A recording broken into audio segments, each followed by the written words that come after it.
Msikilizaji pamoja na mtazamaji, karibu sana katika mazungumzo haya ya ana kwa ana ndani ya 88.2 FM Mo Radio, ukiwa nami Sami Mwaura, na nimeweza kupata nafasi ya kuweza kuzungumza naye naibu wa rais wa pili wa taifa hili na vile vile kinara wa chama cha DCP, tukiwa naye hapa katika kanda ya Pwani, ambapo tutakuwa tukiweza kuzungumza mengi zaidi kuhusiana na yale ambayo viongozi wa upinzani pamoja na chama cha DCP kile ambacho kimeweza kupanga kutekeleza kwa niaba ya wakazi wa kanda ya Pwani, na vile vile wakati ambapo tunajiandaa katika uchaguzi wa mwaka 2027.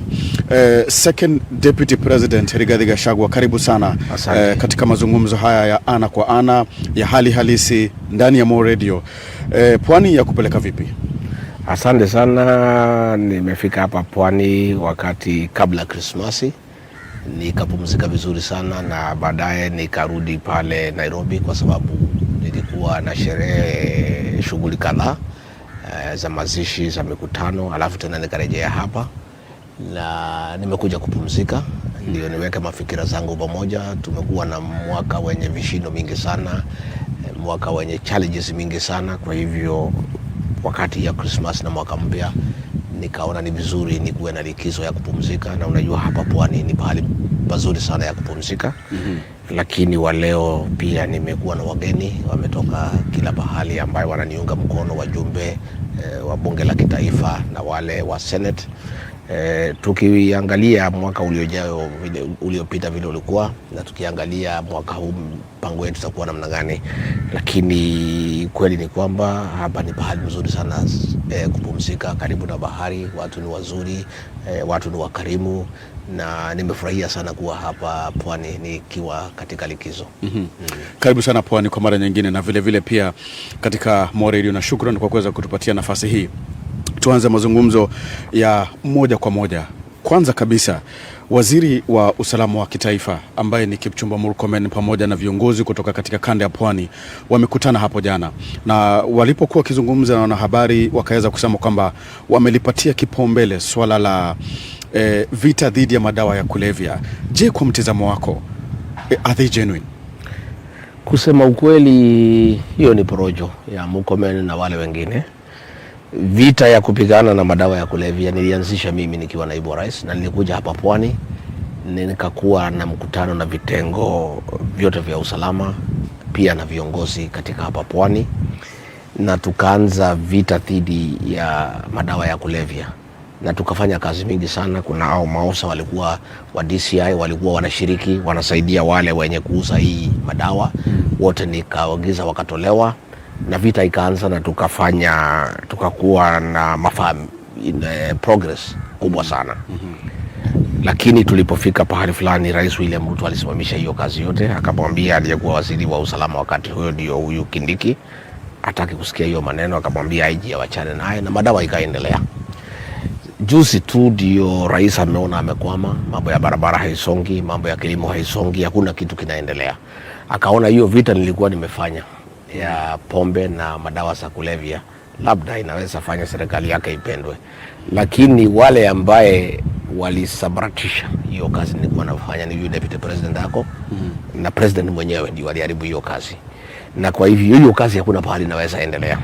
Number 2, na nimesema hakuna vile rais anaweza pigana na dawa za kulevya, lakini katika baraza lake la mawaziri ako na mawaziri wawili ambaye wanasemekana, wametajwa, inajulikana hao ndio wenye kusimamia uuzaji wa madawa za kulevya, na hakuna vile hiyo vita dhidi ya madawa ya kulevya itafaulu kukiwa katika pale baraza la mawaziri ambaye ndio ile organ ya serikali ya juu sana. Wale wanaketi pale na rais ni watu ambaye wanahusika na madawa za kulevya, na kwa hivyo hata wale maafisa ya polisi wakiambiwa wafanye kazi wanacheka tu, wanasema hii vita tafaulu namna gani, na rais mwenyewe pale mawaziri wawili ambao wanajulikana kutoka Pwani, kutoka pale mkoa wa Kati, wamekaa pale wanahusika na mambo ya madawa ya kulevya. Kwa hivyo na utaniambia hakuna kitu itafanyika. Miezi kadhaa iliyopita kuna madawa ilikamatwa hapa Mombasa. Hiyo watu bado pelekwa kotini, na watu wako na maswali mingi sana. kwa nini hawa watu hawakupelekwa kotini? Pale katika JKIA iko mtu alipatikana ambaye alihusika na mambo ya madawa ya kulevya. Usafirishaji. Amepatikana kwa picha na waziri wa serikali ya William Ruto. Huyu waziri hajachukuliwa hatua yoyote, huyo mtu hajachukuliwa hatua yoyote. Hata yale madawa ilipatikana hapa na DCI, haijulikani ilienda wapi, hatujui kama iliuzwa. Labda hiyo madawa ndio hii inauzwa hapa Mombasa, ndio inauzwa hapa Kilifi, kwa sababu mbona watu hawajapelekwa kotini na hiyo madawa iletwe hapa kama exhibit watu waione. Kufikiria kwangu, hiyo madawa tu polisi walilegesha kwa wale wenye kuuza madawa, kwa sababu ilikuwa pesa mingi sana, waendelee na hiyo biashara. Kwa hivyo mimi naongea nikiwa sina wasiwasi yoyote ya kwamba hiyo vita dhidi ya madawa ya kulevya na pombe haramu hakuna pahali itaenda, kwa sababu William Ruto na serikali yake hawana nia ya kumaliza madawa ya kulevya. Because kama umeenda umetafuta watu wale wanahusika na madawa ya kulevya, umewapatia kazi kama mawaziri, ni thihirisho kamili ya kwamba huna haja na kupigana na madawa ya kulevya. Mheshimiwa Rigathi Gachagua, ulikuwa umeweka mikakati kabambe kama ulivyosema ya kupambana na madawa ya kulevya. Lakini swala hili la madawa ya kulevya limeathiri kanda ya Pwani sana, na haswa vijana kutoka katika eneo hili. Kuna wale wanatazamia kwamba labda pengine mtaweza kushinda uchaguzi wa urais 2027 mwaka ujao. Lakini ni mkakati gani mwafaka unafikiri kwamba unaweza kuchukua muda mfupi sana wa kuweza kumaliza janga hili la utumizi na uuzaji wa madawa ya kulevya katika kanda ya Pwani? Wakenya wananijua mimi na wanajua rekodi yangu kwa kupigana na mihadarati. Wakenya wanaelewa ile kazi nilifanya na nilikuwa nimefaulu. Na rais akakoroga hiyo kazi, akajaribu, akakataza maafisa ya polisi kuniheshimu na kunisikiza, na akasimamisha ile mikakati yote nilikuwa nimeweka. Baadaye aliponitoa, akatafuta wale wenye kuuza madawa, akawaleta kwa baraza la mawaziri. Jambo ambayo mimi singekubali wakati na mimi katika baraza la mawaziri, na mimi ndio ninasimamia shughuli za kumalizana na madawa ya kulevya. Mimi nataka nihakikishie Wakenya ya kwamba wakinipatia nafasi nikuwe rais wa 6 wa Jamhuri ya Kenya, jambo la kwanza nitafanya ni kupigana na madawa, kwa sababu hii haihitaji pesa kama hii ya kujenga barabara, haihitaji pesa kama hii ya kujenga madamu. Ile natakana ni political goodwill. Ile kukubali ya kwamba lazima tupigane na hii madawa. Na kazi yangu ya kwanza ni hiyo mawaziri hao wako kwa Ruto ambaye wanahusika na madawa ya kulevya. Hao watu lazima wafungwe. Number 2 ni kuweka mikakati ya zile factories zote ambaye zinapika pombe haramu zimefungwa. Number 3 ni kuongeza capacity ya kupigana na madawa za kulevya katika point of entry. Hapa katika bandari ya Mombasa, katika Mombasa International Airport, katika Nairobi International Airport, huko Malaba, huko Namanga, huko Loitoktok, kuhakikisha ya kwamba haya madawa ya kulevya haikuji hapa nchini. Ya pili ni kupanga na maserikali ya county, kila hospitali ya level 4 ikuwe na ward moja ya rehabilitation kwa sababu ya addiction. Ukweli ni kwamba kama hapa Pwani watoto wengi sana wamekuwa addicted, wamekuwa zombies, na hawa pahali wamefika hata ukisimamisha madawa ingine tayari yao ni ugonjwa.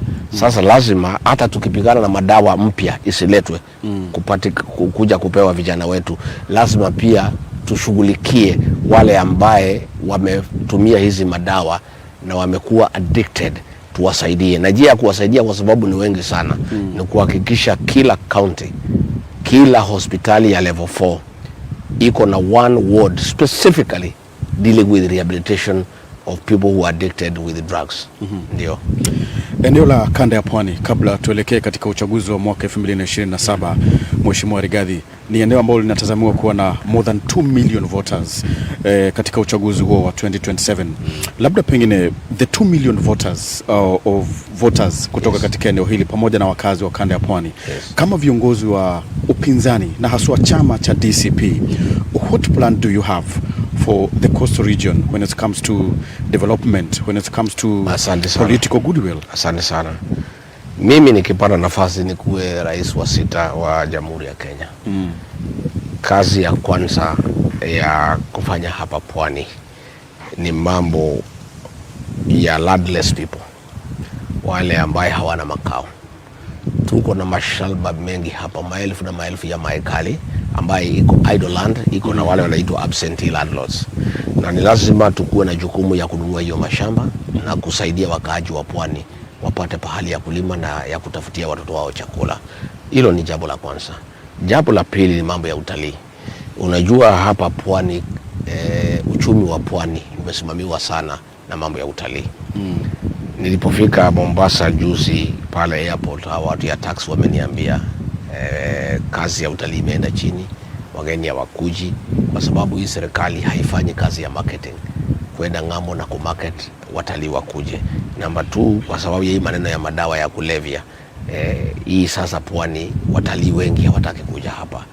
Namba 3 ni mambo ya usalama. Unajua watalii wanataka kwenda pahali iko na usalama. Kwa hivyo lazima nikuwe na mikakati ya kuhakikisha ya kwamba utalii umevuma katika pwani. Namba ya 3 ni mambo ya uvuvi. Unajua hii bahari watu ya pwani walipewa bure na Mwenyezi Mungu, na Mwenyezi Mungu kwa huruma zake akaweka samaki ya kutosha katika bahari. Kwa hivyo hawa watu ya pwani wanatakiwa wasaidiwe na zile vifaa za uvuvi, zile meli, zile boats na mikakati ingine ya kutengeneza cold storage. Ndio hii zawadi walipewa na Mwenyezi Mungu bure bila hata kumuomba, iweze kuwasaidia kwa maisha yao. Kwa hivyo ningetaka tuweke kipawa mbele mikakati na mipango ya kusaidia watu ya pwani waweze kuvua samaki katika hii bahari ya Indian Ocean. Hii samaki imejaa kwa hii bahari, ikuwe ni ya kuwasaidia. Namba 4 na ya maana sana ni mambo ya bandari ya Mombasa.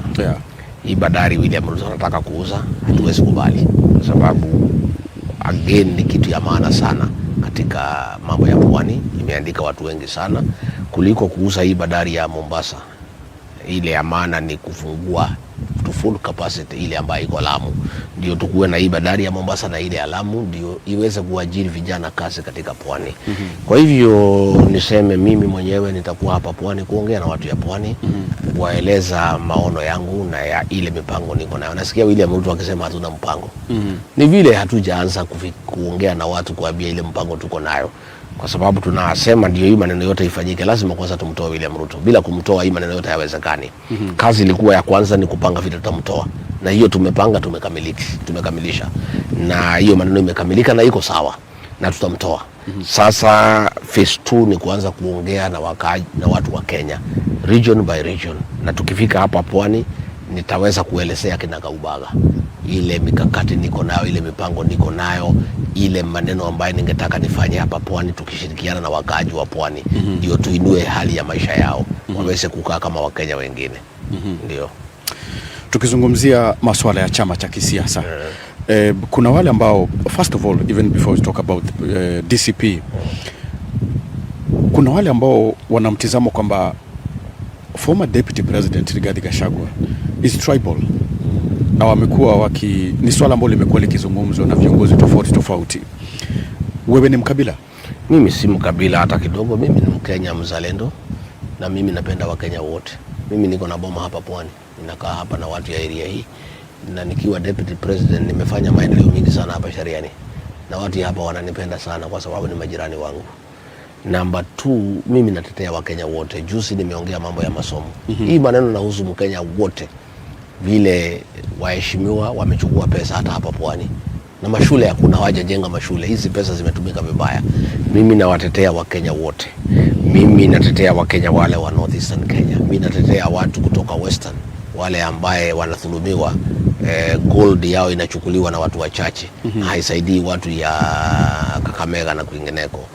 Hii maneno ya ukabila ni William Ruto ameniwekea kwa sababu hana kitu kingine anaweza kuniingilia naye. Lakini watu wajue ni muongo. Siku nilikuwa namsaidia kuwe rais, alikuwa anasema mimi ni muungwana, hakuwa anasema mimi na watu yangu ni wakabila. Hii ni maneno amepindua juzi kwa sababu tumepinga yeye na tumemkataa. Sasa anataka kunisukumia maneno ya ukabila. Lakini mimi naongea kwa Wakenya wote. Mimi napenda Wakenya wote kwa jumla, na mimi kazi yangu ni kutetea Wakenya, na mimi nikisema pesa za Kenya zisitumike vibaya. Hizi ni pesa za Wakenya wote, sio Wakikuyu peke yake, ni ya kila Mkenya. Kwa hivyo hiyo maneno hayana msingi, ni maneno ya kusukumiwa. Na watu wameanza kuelewa, kwa sababu kama sasa pale kaskazini mashariki Wasomali wameanza kusema bana, wacha Rigiji aongee, msituambie ni mkabila. Ile maneno anazungumza ni ya ukweli. Kwa Kenya wanajua kwa kuzungumza ukweli. Na mimi sikuzungumzage ukweli kuhusu yale ya Mlima Kenya peke yake. Mimi nazungumza ukweli mtupu wa Kenya nzima, ikiwemo watu ya pwani. Kwa hivyo mimi nataka kuambia watu ya pwani, kama kuna kiongozi wanaweza amini wa kusimama na ukweli na kutetea haki ya kila mtu pamoja na wale wanyonge, ni Rigathi Gachagua. Na mimi nataka wanijaribu, wanipatie kura 2027 nikuwe rais wao, nifanyie Wakenya wote kazi kila pahali katika jamhuri. Ndio. Chama cha DCP ni chama cha hivi punde umekiweza kukizindua baada ya kuondoka katika chama cha UDA, na hapa katika eneo la pwani chama cha ODM kimekuwa na ushawishi mkubwa sana wa kisiasa katika uchaguzi wa 2007, 13, 17, 22.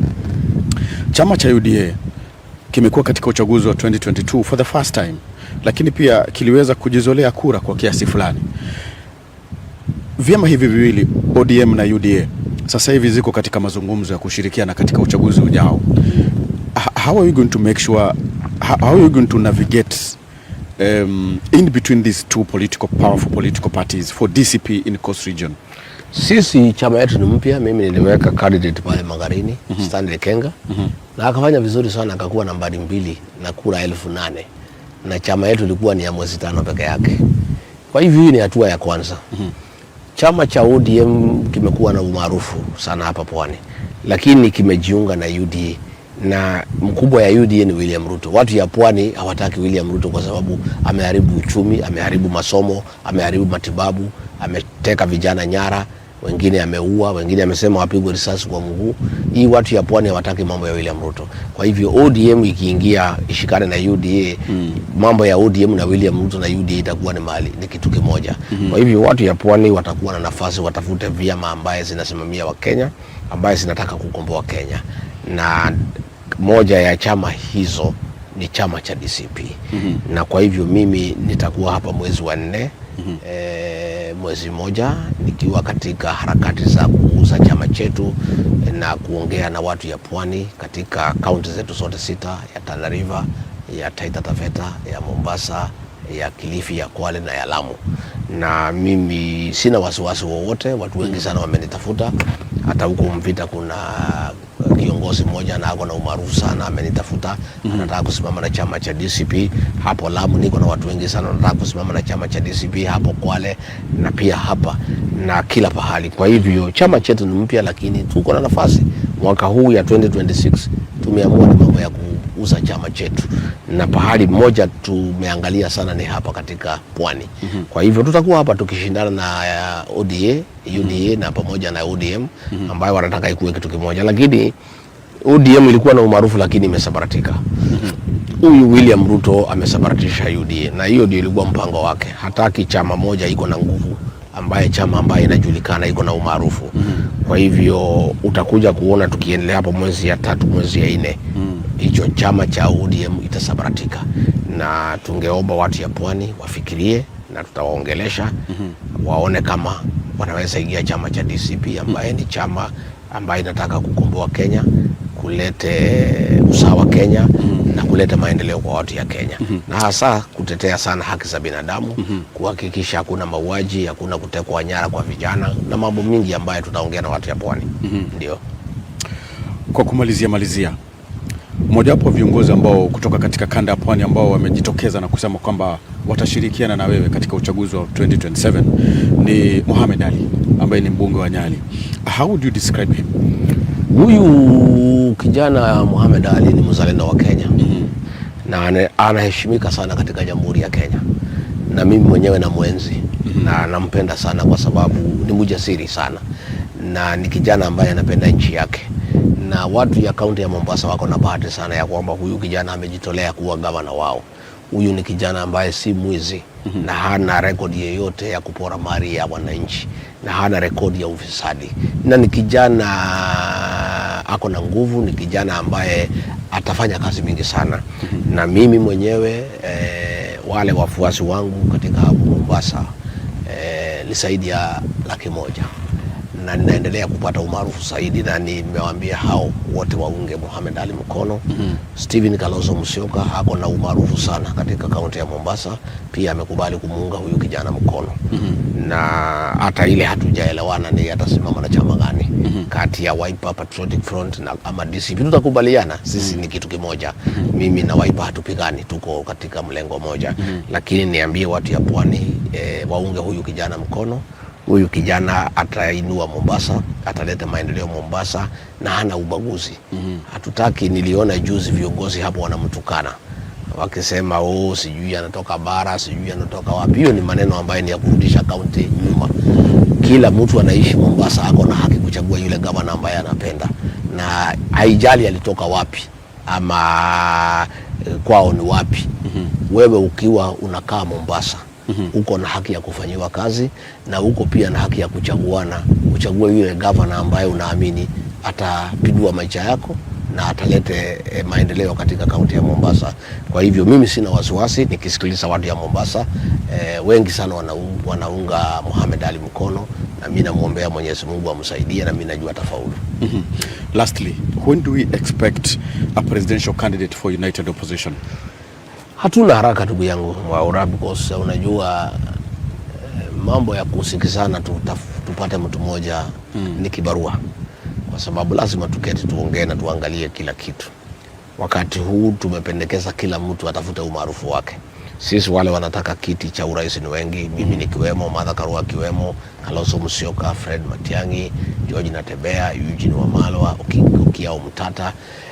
Kila mtu atafute umaarufu wake. Tutakuja kuongea hapo mbele. Rais Mwai Kibaki aliteuliwa kuwa mgombea kiti cha urais wa kipekee tariki 14 mwezi wa 10 2002. Uchaguzi uko umebaki miezi 2 na siku 13, na alipotajwa alienda mpaka akashikua mshindi. Kwa hivyo tugari tuko na nafasi mwaka ujao, mwezi wa 2, mwezi wa 3, mwezi wa 4. Hakuna haraka. Haraka ya kwenda wapi? Kwanza ni kila mtu atafute umaarufu kama presidential candidate, na tutoe watu wote kwa William Ruto. Sasa tukishatoa wote kwa William Ruto, tuulizane hawa watu wote tumetoa kwa William Ruto wanataka mabadiliko, nani atawaongoza? Tutaongea wakati huu, ni mapema sana, hakuna haraka na hakuna wasiwasi hata kidogo. Ndio swali la mwisho kabisa tufunge. Your deputy party leader Cleophas Malala amekuwa haonekani sana katika mikutano ya DCP. Kulikoni? Kilio Malala ni kiongozi shupavu na ni kiongozi wa msimamo. Kilio Malala alikuwa Kakamega na ile Malala Super Cup. Alafu akapata homa kali sana. Akaniomba ruhusa apumzike kidogo ndio arejee kwa mambo ya chama. Lakini hao watu ya Ruto unajua wamekwama. Kazi yao sasa ni uvumi. Huyu natoka, huyu natoka. Kama kuna watu ambaye walikuwa ni spies ya William Ruto kwa chama yangu, na hawakuwa watu wangu, ni watu ya Ruto, na tulijua ni siku tu ilikuwa inabaki watangaze pahali wako, lakini katika timu yangu yote tulijua hao ni watu ya Ruto, ni maspy, ni mamoles. Sasa wameenda tu pahali walikuwa ni kutangaza tu, wametangaza. Hakuna mtu ametoka kwetu na hakuna mtu anatoka. Nimekuwa hapa na bunge zaidi ya 20 leo. Hata wengine walikuwa wanatajwa sijui yaonekane, watu walikuwa katika holiday. Sasa sio lazima ati kila mtu aonekane na mimi kila siku ndio ijulikane yako DCP. Hawa wabunge wote walidiomba ruhusa waende wakae Christmas na familia zao na mwaka mpya, na ndio umeona na wamekuja kuniona hapa wote. DCP iko intact, hakuna mtu atatoka, na wale wanatoka ni ile ngano na zawani. Hii ndio mwaka hii ya 2026 kati ya sasa na mwezi ya 3. Tunataka watu wajuane. Na mimi nataka ile watu yote wametumwa na Ruto kwangu, nataka nitoe wote. Nimeanza kutoa. Natoa moja moja. Kama huyo moja alitoka, alitaka apewe direct ticket, namwambia hakuna. DCP ni chama cha kidemokrasia. It's a democratic party. Tuko na demokrasia iko hali ya juu sana, na kila mtu, hata kama wewe ni mjumbe, hata kama ulipiga kura nisitolewe, hata kama unashidaga na mimi kila siku, lazima utaenda kwa nomination upambane na wale ambao wanataka kupinga wewe. So no direct hakuna direct ticket. Hakuna. Hata wabunge wamekuwa hapa yote hakuna mtu atapata direct. Sasa huyo mmoja anapiga kelele kila mahali, alikuja kwangu ati anataka apewe direct nomination, ati alinisaidia bunge. Nikamwambia haiwezekani. Utapambana na wengine. Ndio sasa ametoka. Kama bahali ameenda atapewa direct nomination, aende apewe. Atakutana na mtu ya DCP yule atachaguliwa kwa nomination na watu ya eneo hilo. Wakutane pale katikati.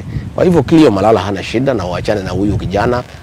Ni kijana mzuri, apumzike, apate nafuu, atarejea kazini Jumatatu, tuendelee na kazi. Na alifanya bidii pale Kisa East, alipata kiti cha kwanza cha DCP katika constituency ya Kusero. Pahali inaitwa Kisa East, akashinda ushindi mkubwa sana. Saa hii anajiandaa kuko na by election Malava. Anataka aweke mtu hapo ya DCP, na mimi namwamini sana Cleophas Malala. Ni kijana yuko na bidii na tuko pamoja na tutatembea pamoja. Ndio. Ni hayo tu. Second Deputy President Rigathi Gachagua, asante sana kwa kuzungumza nasi ndani ya Mo Radio. Asante sana msikilizaji na mtazamaji kwa wakati huo. Shukran. Jina langu ni Sami Mwaura. Hii ni 88.2 FM Mo Radio. Asante. Mo Radio 88.2 FM.